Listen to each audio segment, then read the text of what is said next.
Kecelakaan maut terjadi di Tol Jagorawi arah Jakarta Bogor kilometer 8,2 Minggu 8 September pukul 1:45 waktu Indonesia Barat dini hari dan menyebabkan 7 orang tewas.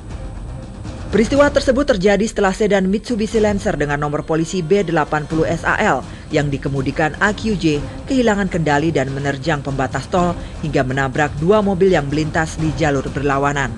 Ironisnya lagi, si pengemudi AQJ yang merupakan putra bungsu pasangan Ahmad Dhani dan Maya masih berumur 13 tahun dan tidak mempunyai surat izin mengemudi. Sontak kecelakaan maut ini mengundang keprihatinan masyarakat. Jumlah korban bertambah setelah salah satu korban kecelakaan maut yang dirawat di Rumah Sakit Meilia Cibubur, Robi Yasser Afan, meninggal dunia setelah sempat kritis akibat mengalami kebocoran paru-paru. Jumlah korban pun menjadi 7 orang. Senin pekan ini, AQJ resmi ditetapkan sebagai tersangka kasus kecelakaan di Jalan Tol Jagorawi yang menelan korban jiwa. AQJ pun terancam dijerat pasal 310 ayat 3 Undang-Undang Lalu Lintas tentang kelalaian dalam berkendara yang membahayakan orang lain hingga mengakibatkan kematian dengan ancaman hukuman 6 tahun penjara. Penetapan status tersangka ini disampaikan Kabid Humas Polda Metro Jaya, Kombes Pol Rikwanto. Polisi telah memeriksa sedikitnya 11 orang saksi yang terdiri dari petugas jasa marga, polisi jalan raya, penumpang Avanza, dan orang yang ada di sekitar lokasi saat kejadian berlangsung. Dan kepada Abdul Qadir Jailani, statusnya ini tersangka. Karena memang yang mengemudikan mobil adalah Abdul Qadir Jailani sendiri. Dan mobil tersebut dalam olah TKP diketahui telah menabrak pembatas jalan karena hilang kendali, kemudian menabrak Grand Max dan kemudian menabrak Avanza. Akibatnya 6 orang meninggal dunia dan 9 luka berat. Sementara itu, Selasa pekan ini sebagai ayah AQJ, Ahmad Dhani menemui keluarga korban musibah kecelakaan untuk menyatakan permintaan maaf. Meski demikian, keluarga korban tetap meminta pertanggungjawaban moral dan material kepada Ahmad Dhani selaku orang tua AQJ. Usai mengunjungi pihak keluarga korban, Ahmad Dhani pun sempat mengungkapkan kepada wartawan bahwa ia siap bertanggung jawab. Dhani bahkan menyanggupi untuk menyekolahkan anak dari korban meninggal hingga jenjang S3. Kita telah mendapatkan musyawarah yang cukup baik ya. Saya rasa sampai saat ini musyawarah yang cukup baik karena beberapa keluhan dari mereka dan beberapa permintaan dari mereka saya sebut tidak terlalu neko-neko. Permintaan yang tidak berlebihan sehingga mau nggak mau saya harus mengakomodir itu dan berjanji di atas kertas hitam putih untuk melakukan sebuah perjanjian di mana saya akan menepati semua apa yang mereka minta. Beberapa misalnya saya nggak bisa sebutkan semua ya. Beberapa ada yang yatim piatu ingin anaknya sekolah selesai, ya. Artinya itu saya lakukan, ya. Saya bisa, tidak hanya sampai kuliah, sampai S1, S2, S3, saya akan tetap membiayai. Kan dipahami, jangan dipahami bahwa tuntutan itu semuanya saya penuhi. Jangan dipahami bahwa itu adalah sebuah deal atau kesepakatan agar mereka tidak menuntut. Gak ada hubungannya. Jadi jangan dipahami seperti itu. Ini adalah tanggung jawab moral. Jadi kalaupun nanti mereka mau menuntut, itu kan secara perdata ya, bukan pidana ya. Itu urusan mereka. Ahmad Dhani akhirnya memenuhi panggilan penyidik Ditlantas Polda Metro Jaya pada Rabu malam pekan ini. Dhani menjalani pemeriksaan selama lebih kurang 2 jam terkait kasus kecelakaan yang melibatkan putra bungsunya dan harus menjawab 17 pertanyaan seputar kasus kecelakaan tersebut. Jumlah pertanyaan itu kan ya istilahnya nggak terlalu inilah ya. Tadi ada 17 pertanyaan. Nanti rekan-rekan kalau bertanya terus isinya apa nanti malah meluas. Yang jelas tadi pemeriksaan kita tungguin, kita layani, semuanya kita layani, kita tungguin. Dan akhirnya selesai pada tadi jam 12 lebih 10 ya.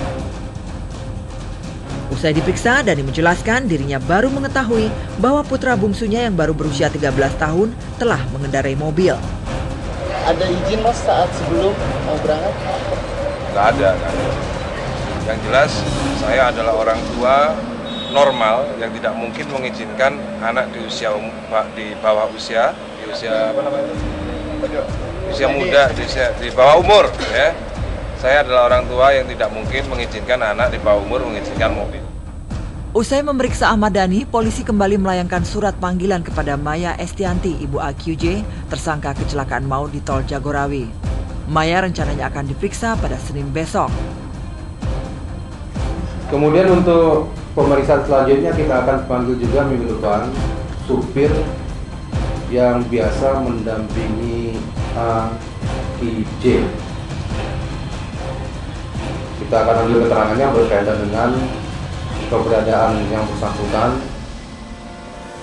bersama dengan AQJ paling tidak sebelum terjadinya kecelakaan.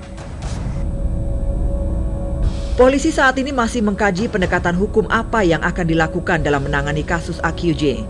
Penyelesaian kasus hukum AQJ berpeluang dilakukan di luar pengadilan. Sejumlah pihak menyarankan penegak hukum melakukan pendekatan restorasi keadilan, yakni penyelesaian di luar pengadilan dalam menangani kasus AQJ. Pertimbangannya, karena usia AQJ yang masih anak-anak dan ia ikut menjadi korban dalam hal ini. Selain itu alasan lain karena para keluarga korban sudah mulai memaafkan dan ada itikat baik dari keluarga AQJ untuk bertanggung jawab.